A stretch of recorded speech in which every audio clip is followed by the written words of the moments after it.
हाय good morning दोस्तों। Welcome to session, welcome to filler form. मैं अतुल कुमार आप सबका आज के सेशन में स्वागत करता हूँ। चलिए आ जाइए सभी लोग और एक बार कमेंट बॉक्स में हाय हेलो लिख देंगे, जिससे कि आपकी अटेंडेंस मार्क हो जाएगी। ओके,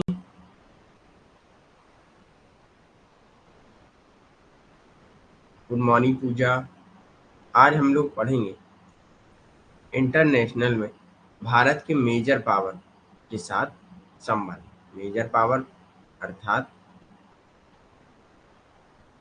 अमेरिका, चाइना, रसिया, इन सब के साथ भारत के संबंध कैसे हैं। ओके, और आप सबकी पढ़ाई कैसी चल रही है? राधे राधे गुड्डू।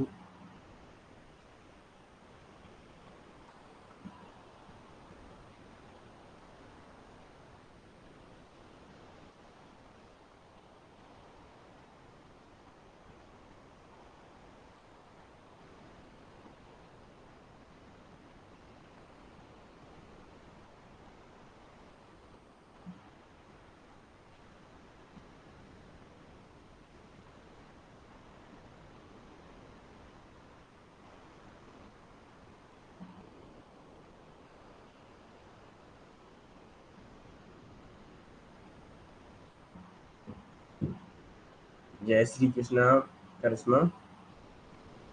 चलिए जल्दी से आ जाइए और उसके बाद हम लोग अपने सेशन को स्टार्ट करेंगे। ओके, और आज इस यूनिट की लास्ट क्लास होगी।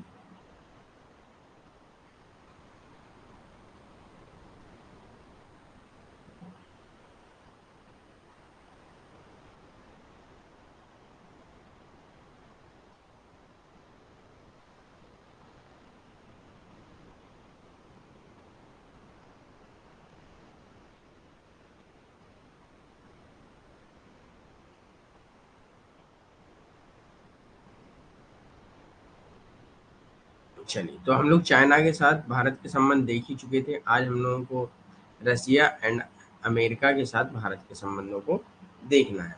सबसे पहले हम लोग देखेंगे रसिया के संबंध भारत से कैसे हैं, रिलेशन विथ रसिया।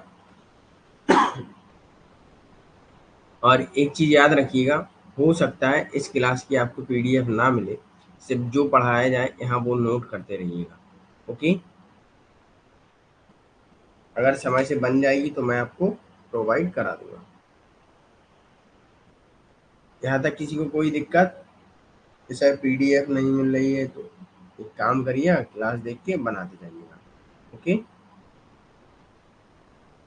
चलिए तो स्टार्ट करते हैं। सबसे पहले याद रखिएगा भारत एवं रसिया के जो संबंध हैं, भारत एवं रूस, तो 1971 से हैं। और 1971 में इन लोगों ने एक संधि की थी। उस संधि का नाम है शांति, मित्रता व सहयोग की संधि। ओके, ये संधि की थी। यहाँ से इनके संबंध बहुत अच्छे बने और मजबूत भी रहे। रूस आज़ादी के बाद भी भारत के करीब ही रहा। ठीक है, रूस आज़ादी मतलब अर्थात यूएसएसआर के विघटन के बाद भी रसिया के संबंध भारत से अभी भी अच्छे हैं, है ना। ऐसा नहीं कि भारत और रसिया के संबंध तुम्हें दरार आई।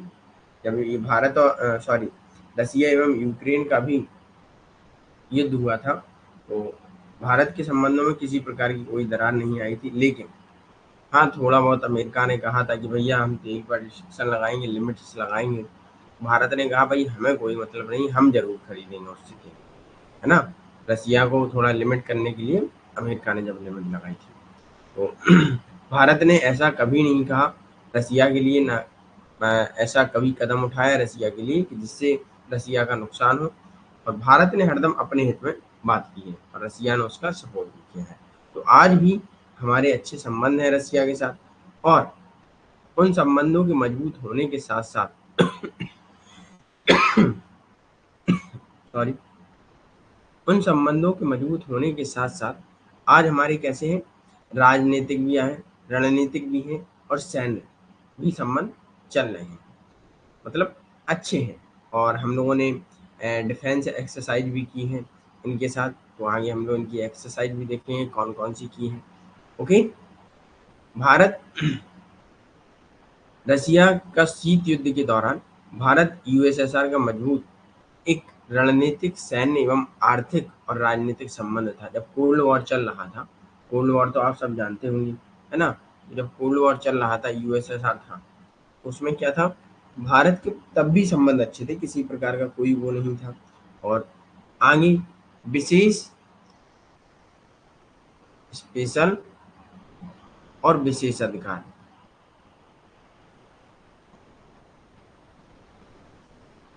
प्राप्त रणनीतिक सहयोग भी है, स्ट्रेटेजिक पार्टनर हैं ये लोग। ओके, ये चीज याद रखिएगा।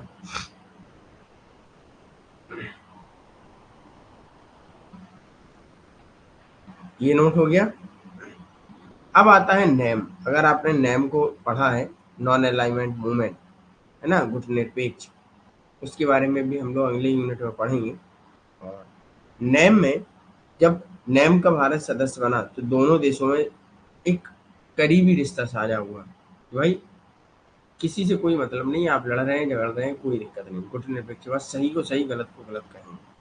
ओके, नैम का सदस्य होने के बाद भी रसिया से हमारे संबंध अच्छे हुए, ये नहीं कि बिगड़ गए हों। ठीक है। अब एक चीज यहाँ याद रखना है, ये मैं रेजर कर दूं, साफ कर दूं, ये नोट हो गया सबका।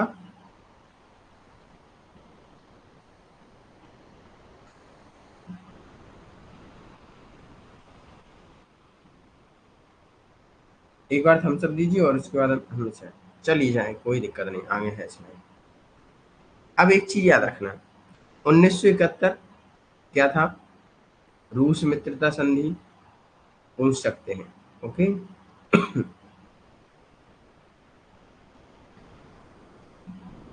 1991 यूएसएसआर का विघटन होता है। Good morning Sonia. 2000 रूस के राष्ट्रपति पुतिन साहब, है ना, इनको याद रखिएगा, भारत का दौरा करते हैं। भारत का दौरा करने के साथ साथ इन्होंने भारत एवं रूस सामरिक भागीदारी समझौते पर हस्ताक्षर भी किए।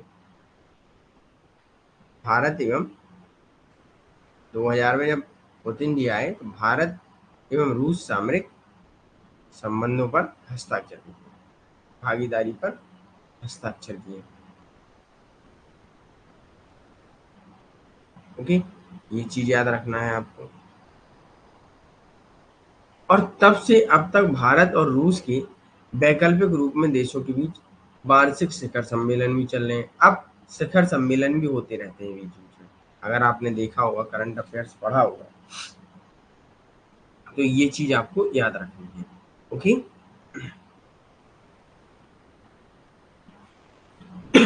अब आता है हम लोगों का 2010।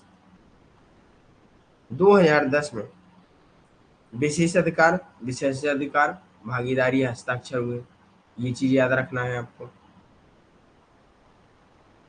विशेष और विशेषाधिकार,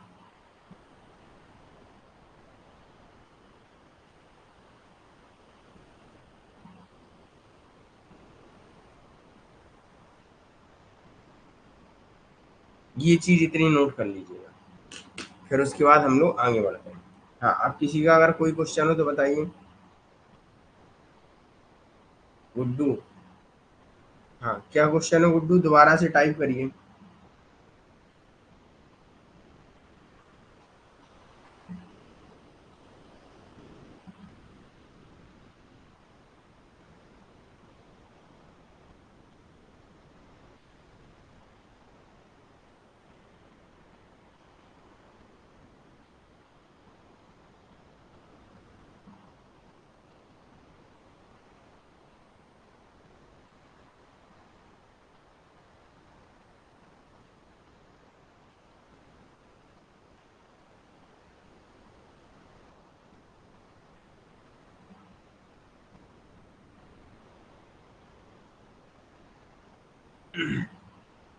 पुतिन जो है, अब एक चीज याद रखिए, करंट में क्या है, पुतिन 2036 तक रहेंगे अब प्रेसिडेंट।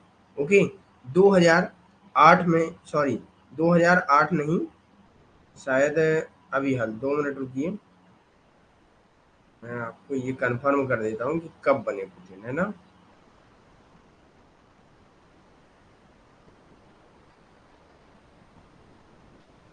मैं भी चेक कर लूँ एक बार।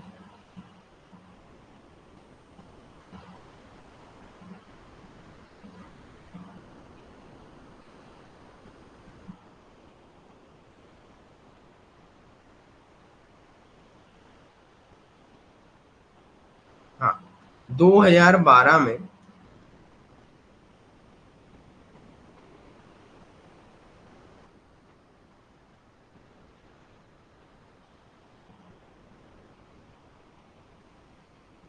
7 मई 2012 से हैं वो, ठीक है, रूस के राष्ट्रपति।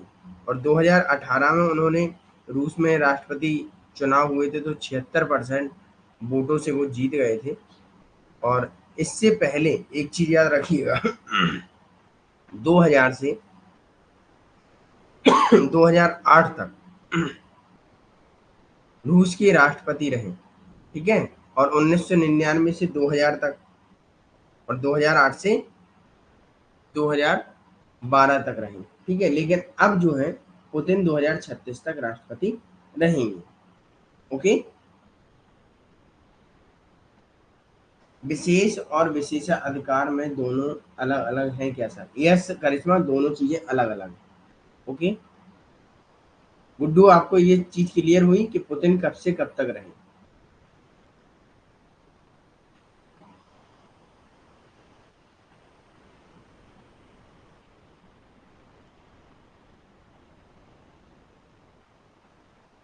गुड्डू क्लियर है? देखिए, चलिए इसे मैं साफ करता हूँ, उसके बाद हम आपको क्लियर कर देते हैं। ओके, एक बार और फिर से आपको ये चीज याद रखना है। सबसे पहले पुतिन का जन्म याद रख लीजिएगा, ठीक है, तब आपको सारी चीजें याद होंगी। अक्टूबर 1952, ये रूस के राजनीतिज्ञ हैं। और 7 मई 2012 से रूस के राष्ट्रपति बने, ठीक है। रूस के राष्ट्रपति प्रेसिडेंट हैं। अब जो 2018 में चुनाव होता है उसमें 76% मत जीतने के बाद वो अगले कार्यकाल के लिए निर्वाचित भी हो जाते हैं। लेकिन इससे पहले 2000 से 2008 तक रहे, और फिर 1999 से, आपको एक चीज और यहाँ याद रखना है, ये 2008 से 2000, सॉरी 2000 से 2008 तक रहते हैं। और 1999 या 2000, यहाँ से ये प्रेसिडेंट रहते हैं 2008 तक, फिर 2012 तक, 2018 तक रहते हैं जहाँ चुनाव होते हैं। और फिर इसके बाद अब क्या है, उन्होंने एक संविधान में संशोधन करके 2036 तक राष्ट्रपति रहेंगे। Okay, clear?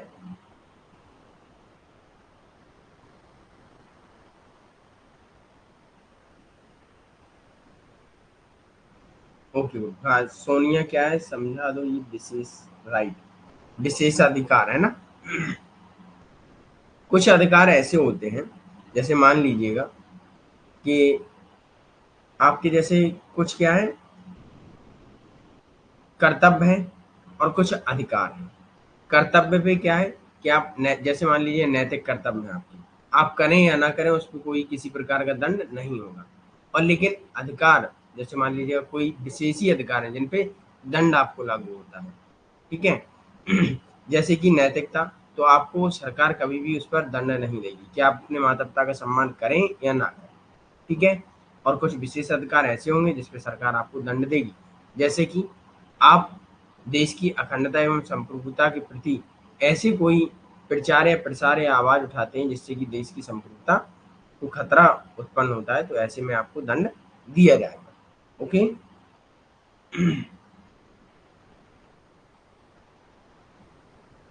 ये चीज क्लियर हुई। अब आते हैं 2014।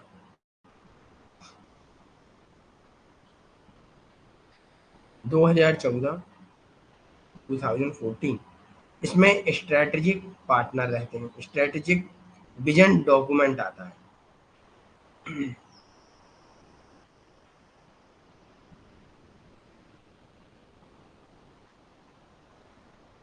इस पर हस्ताक्षर साइन होते हैं और इसमें ये लोग अपने एक रणनीतिक सपने को, क्या हमको आगे करना है, हम लोगों की क्या रणनीति रहेगी आगे, उसके लिए एक पत्र आता है और उस पर ये लोग साइन करते हैं।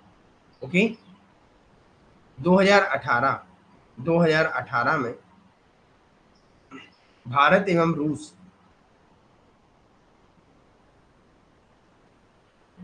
70 वर्ष की वर्षगांठ मनाई जाती है।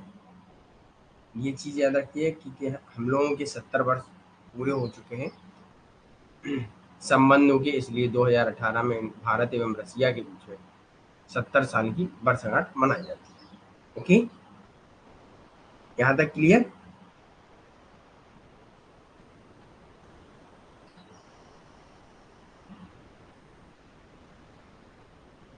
अब आते हैं भारत एवं रूस संबंध में चुनौती क्या है। मतलब भारत एवं रूस के संबंधों में चुनौती क्या है, इसका मतलब ये है कि भाई कहाँ कहाँ हमको ऐसा लगता है कि भारत या रसिया एक दूसरे से रूठे हुए हैं। ठीक है। 2014 रिपीट कर दीजिए सर, दिखा नहीं। करिश्मा 2014 strategic vision document. Okay, note कर लीजिए।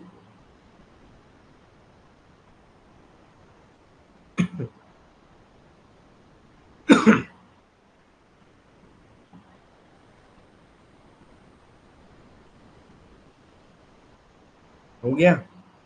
अब भारत को रसिया को ऐसे लगता है कि जैसे भारत हमसे रूठा है, या भारत को रसिया, रसिया को भारत। ठीक है। क्यों? क्योंकि भारत के संबंध कहीं ना कहीं यूएसए से भी अच्छे हैं, और रसिया तो यूएसए का दुश्मन है ना। यूएसए रसिया का दुश्मन है। तो ये चीजें हैं। और भारत की नजदीकियां यूएसए से बहुत नजदीक होता जा रहा है, इस वजह से रूस को ये लगता है कि ये हमसे नाराज है। और क्या होता है, जैसे आपने क्वाड, क्वाड में अच्छा कौन कौन मेंबर है, चलिए बताइए। मैंने आपको कई बार बताया है शायद, है ना, बताया है कि नहीं?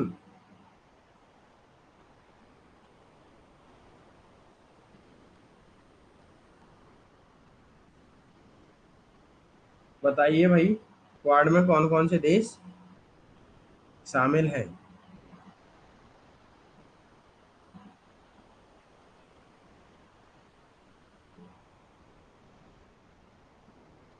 आंसर दीजिए। अब भारत और रसिया, क्योंकि भारत अमेरिका के निकट होता जा रहा है, इसलिए रसिया को ये लगता है कहीं ना कहीं हमारे अगेंस्ट कुछ ना कर अमेरिका। ठीक है। तो याद रखिएगा 4 कंट्री है। तो 4 कंट्री में कौन कौन है? यूएसए, जापान, ऑस्ट्रेलिया, और अगला आपका है भारत। भारत ही लिखे, इंडिया तो ना लिखे, है ना। ये 4 कंट्री है। ठीक है। तो इससे क्या, रसिया को भी डर लगता है कि भाई ये भारत के संबंध यूएसए के साथ अच्छे होते जा रहे हैं, रणनीतिक भी होते जा रहे हैं, और एक रक्षा सहयोग भी होते जा रहे हैं। तो इस वजह से ये डरता है। और अगला, रूस, भारत को भी रसिया से थोड़ा डर लगने लगा। क्यों लगने लगा है? क्योंकि रसिया पाकिस्तान से संबंध उसके अच्छे होते जा रहे हैं, है ना। रूस की पाकिस्तान और चीन से बढ़ती निकटता को देखें, है ना। ये चीज आपको याद रखना है।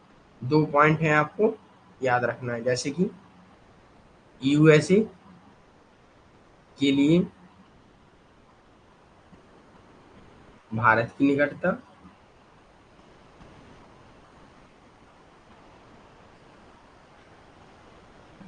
नंबर दूसरा पॉइंट है रूस की पाकिस्तान, पाक एंड चाइना। ओके। थर्ड, व्यापार असंतुलन।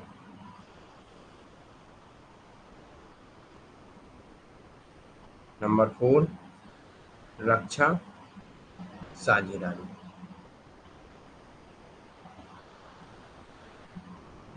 ये चार ही चीजें हैं इसमें।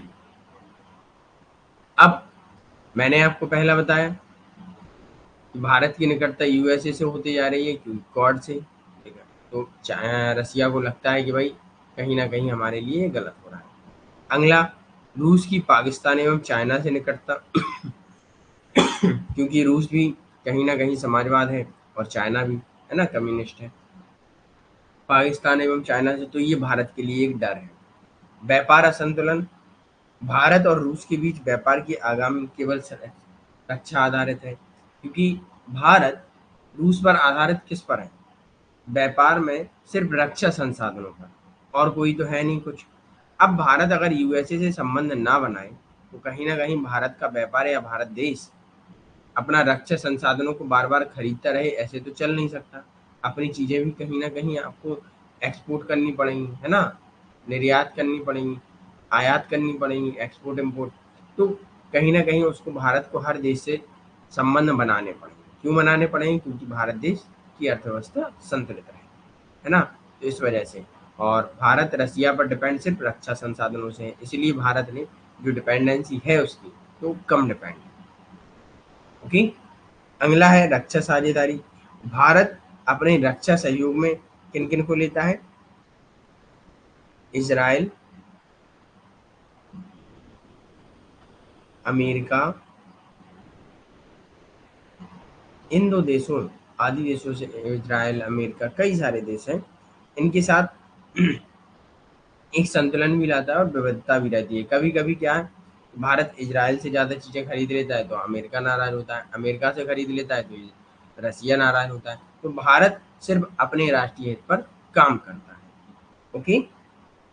अब भारत का अगर आयात देखा जाए तो 2008 से लेके 2012 तक 69% से घटकर 2013 से 2017 तक कितना रह गया? 62।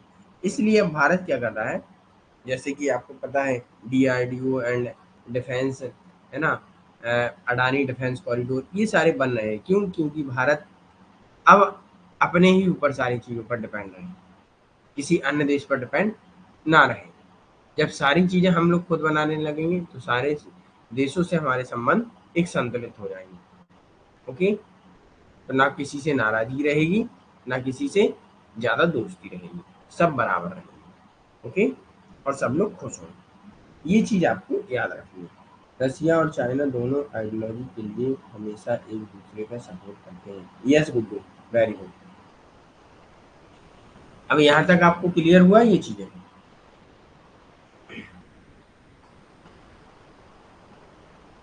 चलिए, अब हम लोग आते हैं एरिया ऑफ कॉपरेशन, कि किन किन में सहयोग करते हैं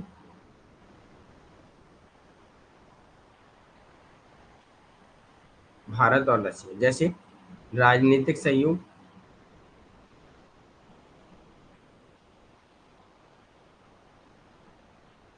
राजनीतिक सहयोग में रसिया बरहमेश यूएनएससी सिक्योरिटी काउंसिल में भारत की उम्मीदवार का समर्थन करता है कि स्थायी समर्थक रहे। ओके। आर्टिकल 37, थोड़ा जल्दी जल्दी नोट करेंगे, ओके, क्योंकि अभी यूएस के बारे में और पढ़ना है।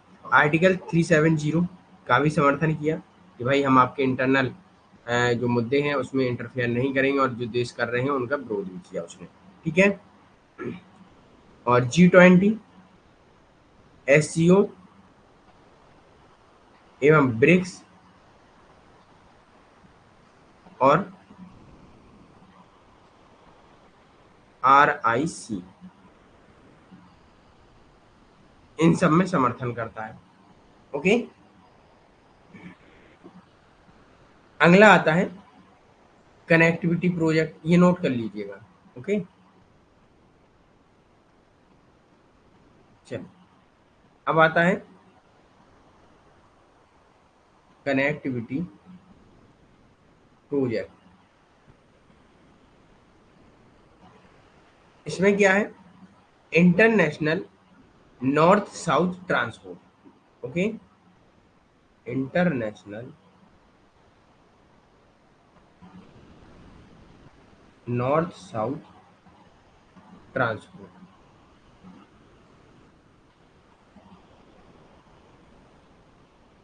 ये एक कॉरिडोर एवं मल्टी मॉडल कॉरिडोर का निर्माण करते हैं, कनेक्टिविटी प्रोजेक्ट है जो रूस एवं भारत द्वारा, पहले रूस और भारत और ईरान द्वारा इसे स्टार्ट किया जाता है। ओके, ये चीज याद रख लीजिएगा। ये कनेक्टिविटी कि भाई हम तीनों देश मिलकर आपस में एक ट्रांसपोर्ट सिस्टम आसानी से स- एकदम सरल होना चाहिए। ओके, रूस भारत एवं ईरान, ये हो गया। आगे बढ़ते हैं। रक्षा सहयोग,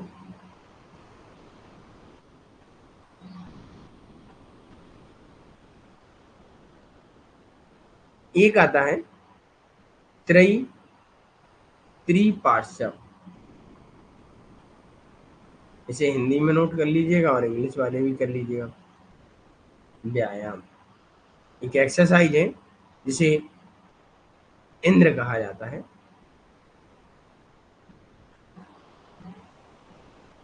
ये एक्सरसाइज होती है, इनके साथ कई संयुक्त परियोजनाएं हैं। ओके, जैसे कि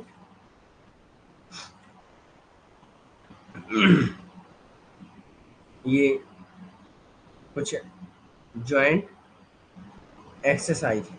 ओके,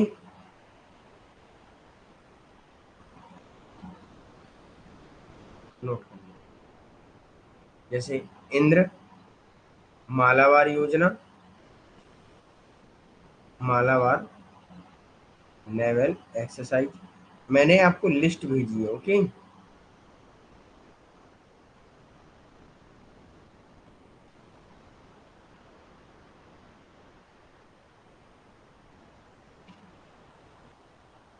मालावार योजना, सॉरी, ये रसिया के साथ नहीं है, ये उसके साथ है, अमेरिका के साथ। ओके, 2 मिनट रुकिएगा, ऐसे नोट मत करिएगा। रक्षा सहयोग में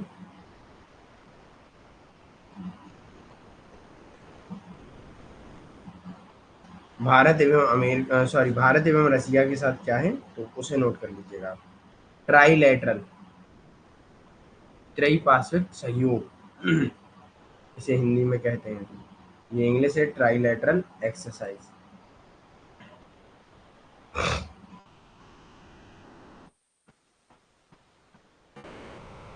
इंद्र,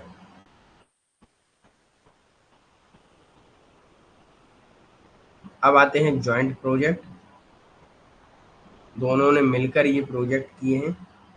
तो ब्रह्मोस मिसाइल जो बनाई थी, तो दोनों ने मिलकर बनाई थी। NINS विक्रमादित्य,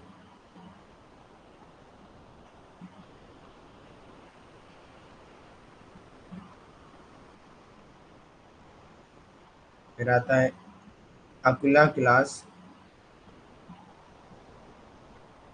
सबमरीन, एक आता है S40 मिसाइल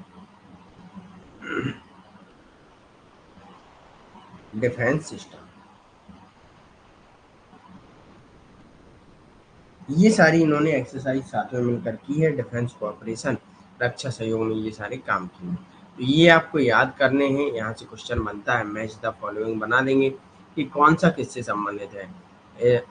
नाम दे देंगे, ऑस्ट्रेलिया, चाइना, अमेरिका, रसिया, ये सारे नाम दे देंगे और बता देंगे कि कौन सा किसका है। ओके, यहाँ तक किसी को कोई प्रॉब्लम?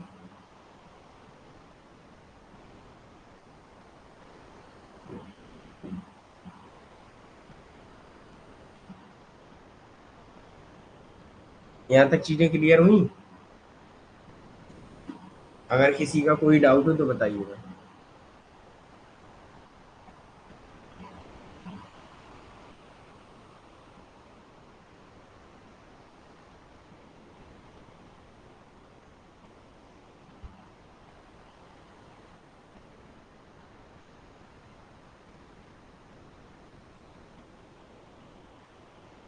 ओके, चलिए आगे बढ़ते हैं। अब आता है रिसेंट इनिशिएटिव, कुछ पहल है इनकी। क्या पहल है वो भी हम लोग देख लेते हैं। जैसे मोदी और पुतिन जी ने पहला जो फर्स्ट इनफॉर्मल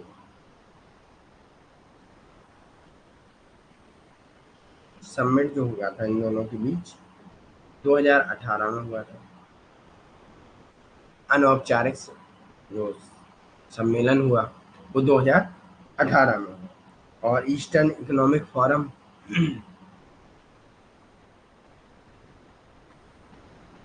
है ना, ये चीज याद रखिएगा।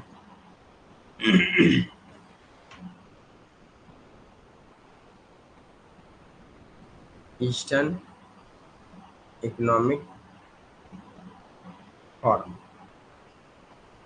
2015, इसमें आर्थिक विकास का समर्थन करने के लिए एक वार्षिक कार्यक्रम चलाया गया था। ओके, क्या चलाया गया था? एक आर्थिक विकास कार्यक्रम, विकास करने के लिए।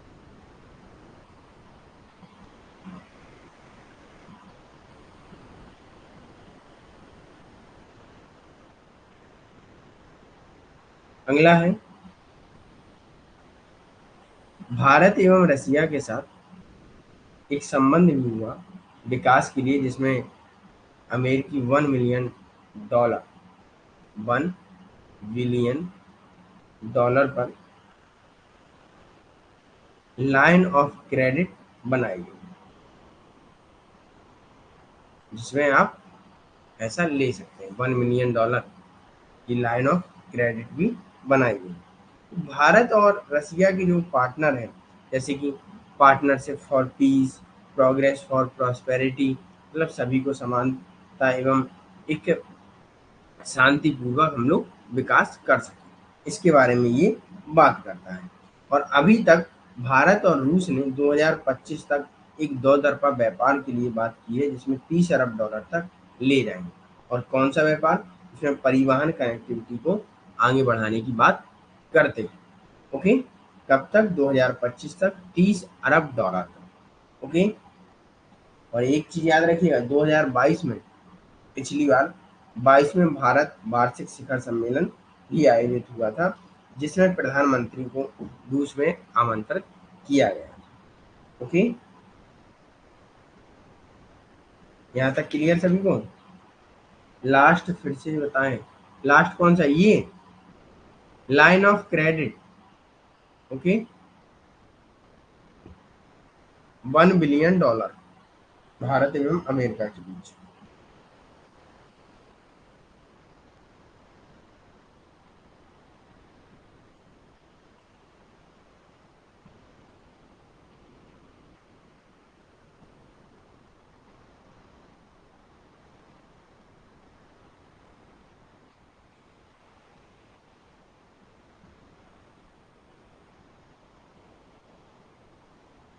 Okay, clear. अब हम लोग आते हैं कुछ थोड़ा और आगे, इसे समाप्त कर लेते हैं। जो 21वां शिखर सम्मेलन हुआ था, वार्षिक शिखर सम्मेलन जो होते हैं, 2021 में हुआ था, जिसमें नई दिल्ली में हुआ था 6 दिसंबर को। और इसमें दिसंबर 2021 को विदेश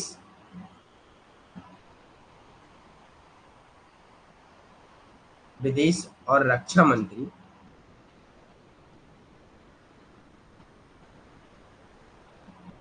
2+2 वार्ता हुई थी। 2+2 की पहली बैठक हुई और इसमें सैन्य एवं सैन्य तकनीकी सहयोग के बारे में अंतर सरकारी आयोग की बैठक का स्वागत किया था। तो कभी भी पूछ लिया जाए कि इनके बीच 2+2 वार्ता कब हुई, तो दिसंबर 2021 में। ओके, ये चीज़ याद रखिएगा, बहुत इम्पोर्टेंट है।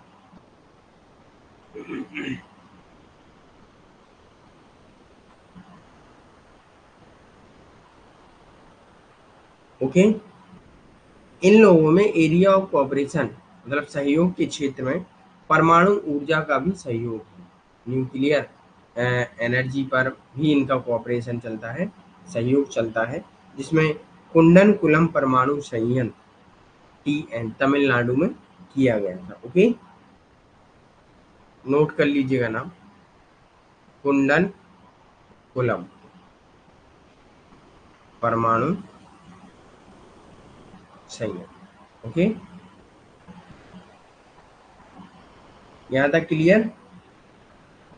एक बार थम्स अप दीजिए और उसके बाद हम लोग आगे बढ़ेंगे।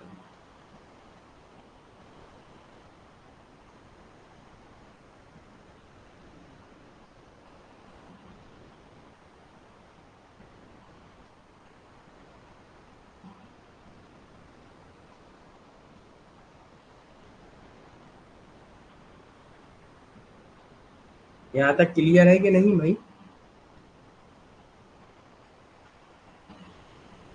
ओके, अब हम लोग आते हैं भारत एवं यूएस के संबंध, रिलेशन विद यूएसए। तो आपको पता ही है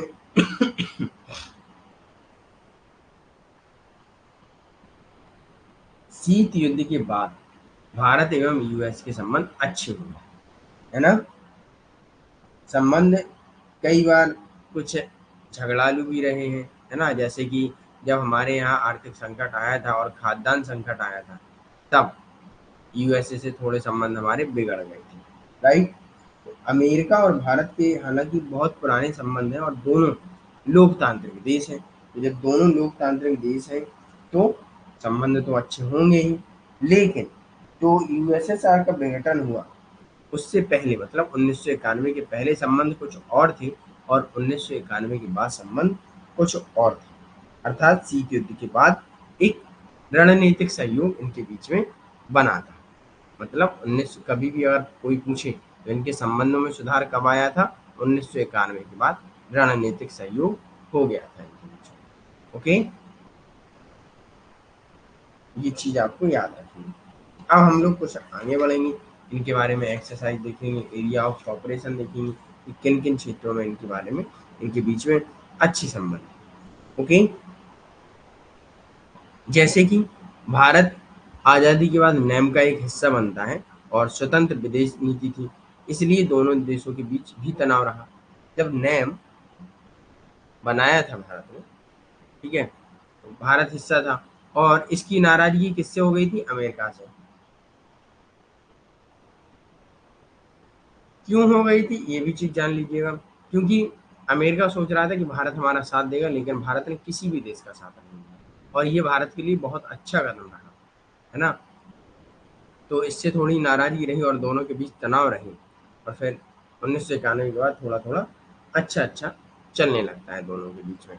जैसे कि मैंने आपको बताया 1960 के दशक में, 1960 में संयुक्त राज्य अमेरिका से क्या हुआ था, हमारा एक समझौता हुआ था, सार्वजनिक कानून हुआ था, जिसे 480 अर्थात PL 480 समझौते के अनुसार भारत को गेहूं के अनाज का निर्यात करने से इनकार कर दिया। ओके, कि भारत को हमें निर्यात करना था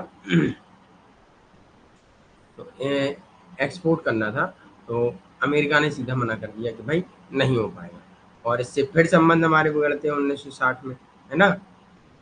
पहले का हम बता रहे हैं, एक चीज याद रखिएगा, 1971 का युद्ध होता है और अमेरिका 1971 में युद्ध होता है। अमेरिका भारत पर दबाव डालता है कि बगदाद समझौता जो है और सेंटो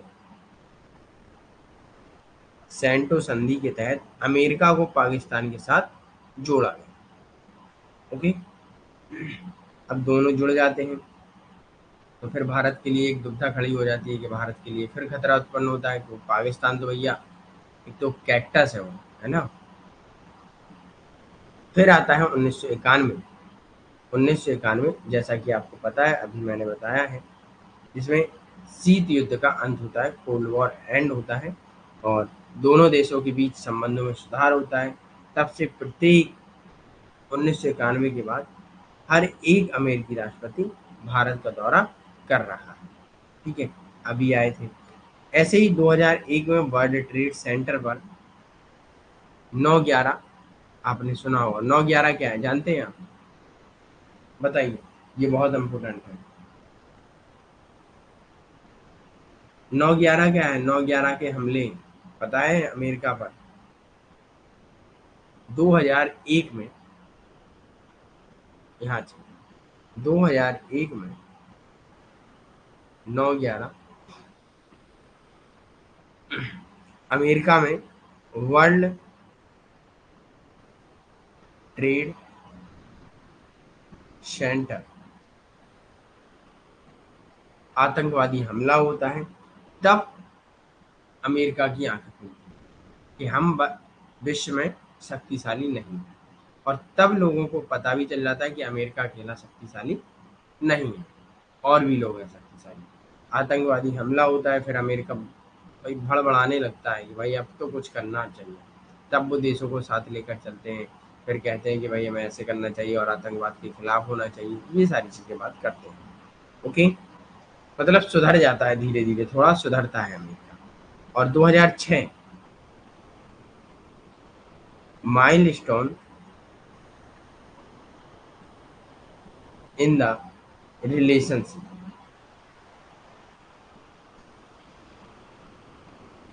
भारत अमेरिका परमाणु समझौते पर हस्ताक्षर किए, जहां जॉर्ज बुश और डॉक्टर मनमोहन सिंह के बीच होते हैं।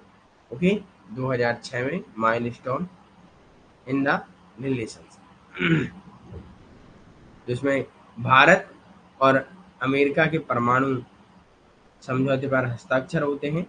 ओके, याद रखिएगा, परमाणु समझौते पर हस्ताक्षर होते हैं।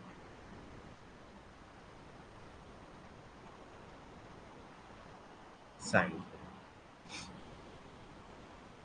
जॉर्ज बुश और डॉक्टर मनमोहन सिंह के बीच।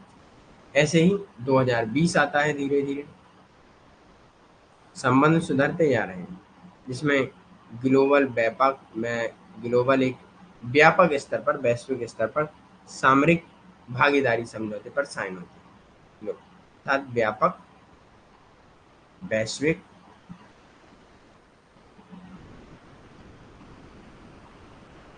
सामरिक भागीदारी समझौते, ओके, इस पे ये साइन करते हैं और दोनों के बीच संबंध अच्छे बनते हैं। ओके, ये चीज आपको याद रखना है।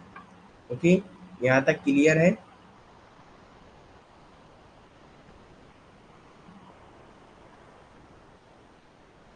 यहाँ तक क्लियर है? Comprehensive global strategic partnership agreement. Okay, English वाले हैं क्या, नहीं है?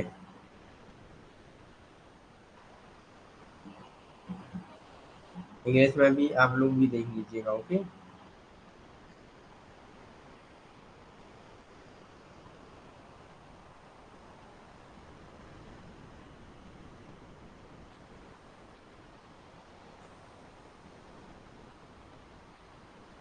क्लियर है यहाँ तक?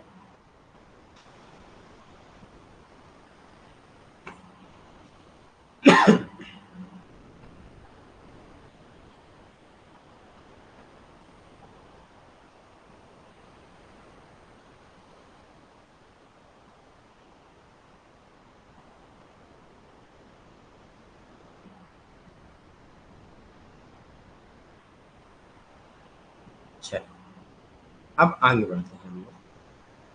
अब भारत और अमेरिका के बीच चुनौतियां क्या है, कि दोनों के संबंध कहाँ बिगड़ जाते हैं और कहाँ इन दोनों को परेशानी होती है। थोड़ा व्यापार पहला देख लेंगे, पहले चुनौतियां देखेंगे दोनों के बीच में क्या है। उसमें पहली हेडिंग है जो आपकी है व्यापार, दूसरा है आपका US public US and Pakistan relation, Bharat के लिए दुविधा देते हैं।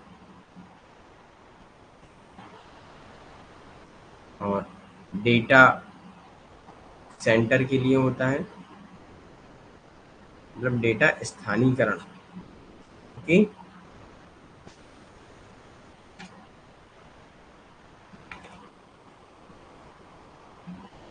डेटा सेंटर या डेटा लोकलाइजेशन। नंबर 4 है इंटेलेक्चुअल प्रॉपर्टी,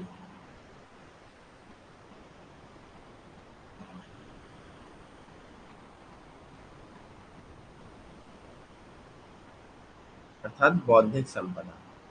ओके,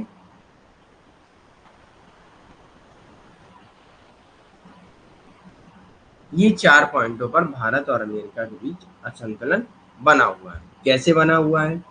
व्यापार, भारत अमेरिका अमेरिका भारत को कहता है क्या? Tariff king.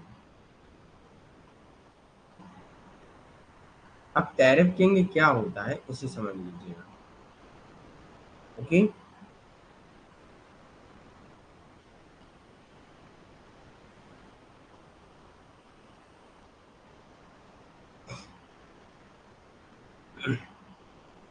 भारत अमेरिका से जितनी भी चीजें आती हैं, भारत उस पर टैक्स ज्यादा लगा देता है, जिससे कि क्या होता है, भारत में जो भी चीजें हैं अमेरिका की चीजें उससे महंगी हो जाती हैं, जिससे कि क्या होगा, भारत में लोग जो रह रहे हैं भारत की ही चीजों को खरीदेंगे, राइट, अमेरिका की चीजों को नहीं खरीदेंगे।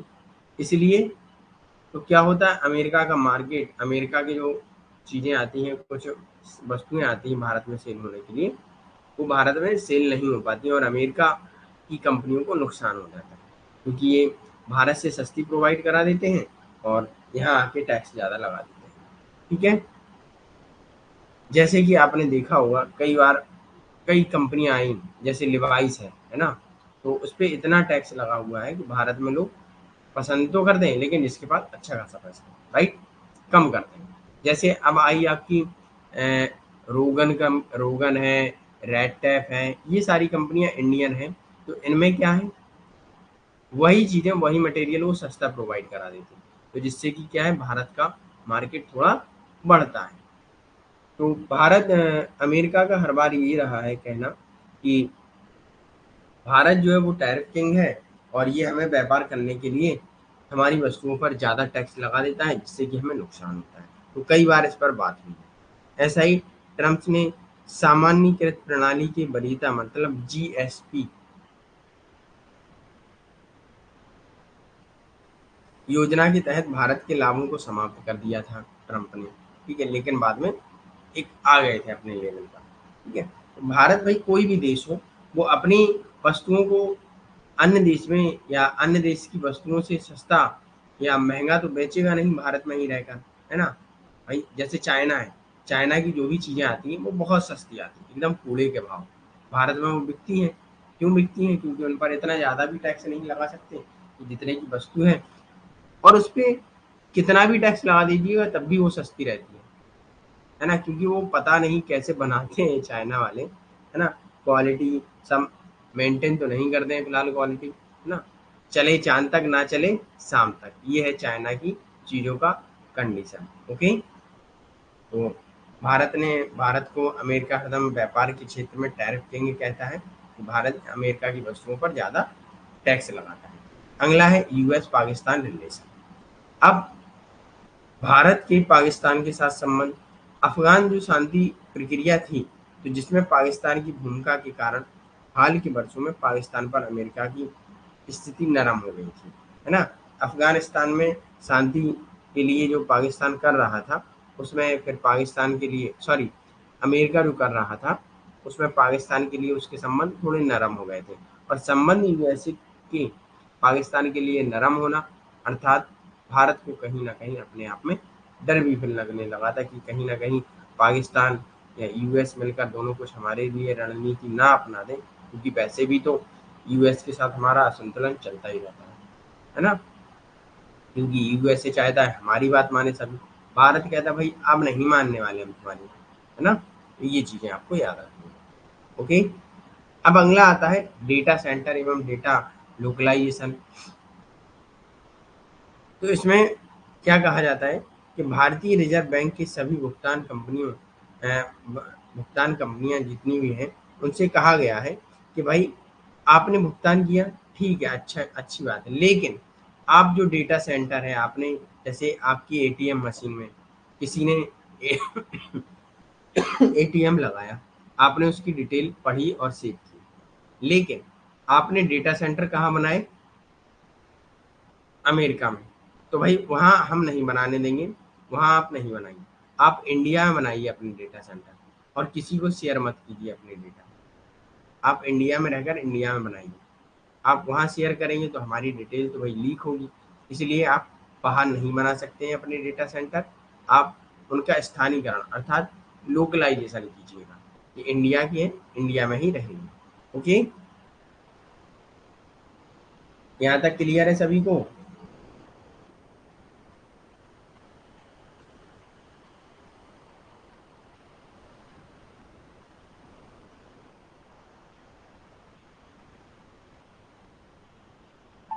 एक बार थम्स अप दीजिए, उसके बाद आगे बढ़ेंगे। भाई सो गए हैं क्या? ओके, वेरी गुड पूजा। चलिए, अब आता है बौद्धिक संपदा अर्थात इंटेलेक्चुअल प्रॉपर्टी। इंटेलेक्चुअल प्रॉपर्टी क्या होती है? जैसे कि आपने अपने स्वयं के ज्ञान से कोई चीज बनाई या कोई चीज लिखी, जैसे कि मान लीजिए किसी राइटर ने अपनी पुस्तक लिखी और उसमें उसी के विचार है, तो वो उसे क्या कर सकता है? पेटेंट करा सकता है ना? कॉपीराइट का वो लगवा सकता है उसमें टैग, भाई कोई कॉपी नहीं कर सकता है ना? ऐसे ही बौद्धिक संपदा जो भी आपकी है, उसके लिए भारत आईपी शासन संयुक्त राज्य के लिए एक शीर्ष चिंता का विषय हुआ है। भारत क्या करता है कि भाई जो भी हमारी बौद्धिक संपदा है उसको हमारे तक ही सीमित रहेगी और वो कॉपी नहीं की जा सकती। ऐसे ही अमेरिका भी करता है। इसके लिए भारत को अपनी विशेष 300 जो स्पेशल 301 है, अमेरिका की लिस्ट है, जिसमें वॉच लिस्ट में नामित कर दिया है। वॉच लिस्ट में अमेरिका ने इसे डाल दिया है। ठीक है, भारत, ये चीज आपको याद रखना है। ओके, यहाँ तक क्लियर?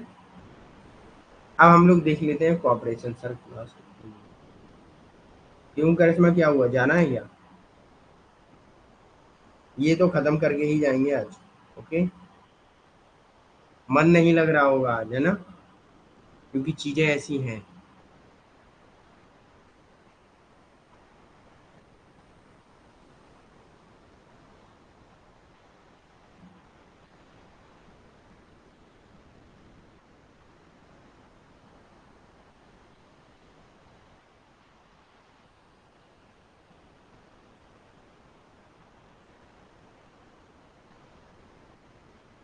चलिए, ओके, कोई बात नहीं। चलिए, एरिया ऑफ कॉपरेशन एक बार पढ़िएगा, तब आपको पता चलेगा।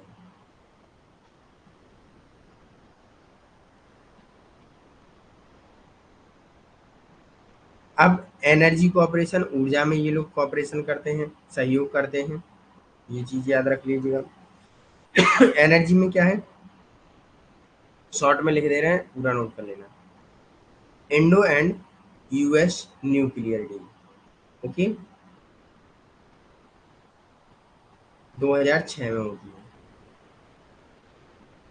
एक आता है स्ट्रेटेजिक डायलॉग ऑन एनर्जी, रणनीतिक संवाद होता है एनर्जी पर। Strategic dialogue on energy, 2018। ये चीज आपको याद रखना है। ओके,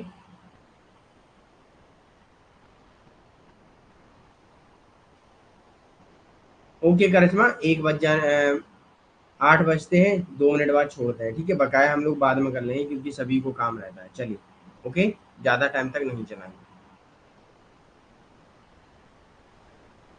अब पॉलिटिकल कोऑपरेशन, राजनीतिक सहयोग।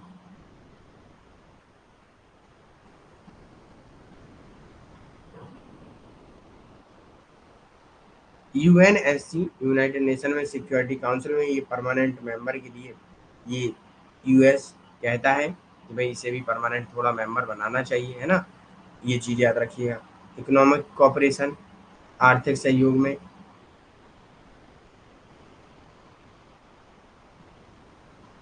US the largest source of FDI, अर्थात भारत का जो सोर्स है एफडीआई का, विदेशी मुद्रा का, वो यूएस है, क्योंकि कई भारत के लोग हैं यूएस में काम करते हैं, तो वो लोग वहाँ से पैसा जो भेजते हैं एफडीआई बनता है, तो वो बहुत अधिक उसमें आता है मात्रा में, विदेशी मुद्रा भंडारण बहुत अधिक मात्रा में। ओके। और इंडियाज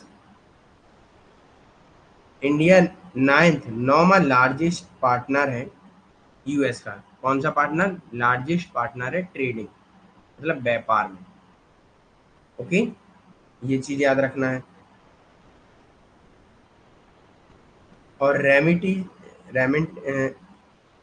रेमिटेंसेस ऑफ इंडिया, ये 12 बिलियन, ओके, यूएस डॉलर आता है, मतलब जो वहाँ मतलब लोग काम करते हैं, है ना। ये एफडीआई यहाँ व्यापार व्यापार होता है, और रेमिटीज जो वहाँ लोग काम करते हैं, छोटा बड़ा जो भी काम है वो सब काम करते हैं, वहाँ से 12 बिलियन डॉलर आता है, उसके लिए ये लोग काम करते हैं। ओके। अब हम लोग जो भी डिफेंस एक्सरसाइज है वो अगली क्लास में कवर कर लेंगे, और करंट एरिया कोऑपरेशन है उनके बारे में भी हम लोग अगली क्लास में डिस्कस कर लेंगे। ओके, यहाँ तक क्लियर सभी को? चलिए, करिश्मा क्लास से ही बनाइए नोट्स, नहीं तो मैं कोशिश करूँगा आपको जल्दी से जल्दी प्रोवाइड कराने का, क्योंकि मैं इसे और सिंपल वे में बना दूंगा, तो जिससे कि आपको चीज़ें और क्लियर हो जाएंगी। ओके।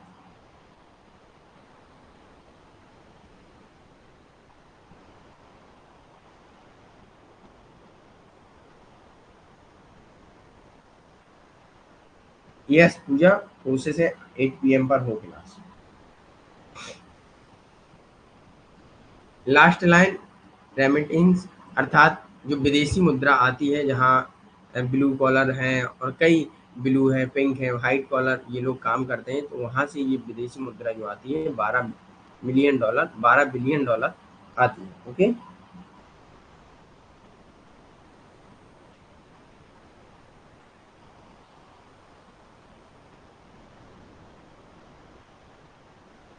क्लियर है यहाँ तक? और आज आपके जितने भी नोट्स हैं मैसेज डाल दीजिएगा ग्रुप में, कौन कौन से रह गए हैं, तो वो सारे हम अपलोड कर दें, है ना। और मैं आपको इसमें बता दूंगा कि क्या आपको याद करना है क्या नहीं, आप फालतू के चक्कर में और ज़्यादा मत पड़िएगा। Okay,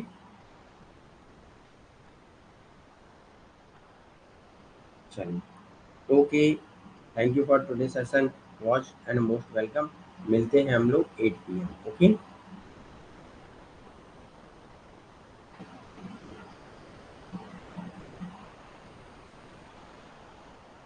okay, most welcome.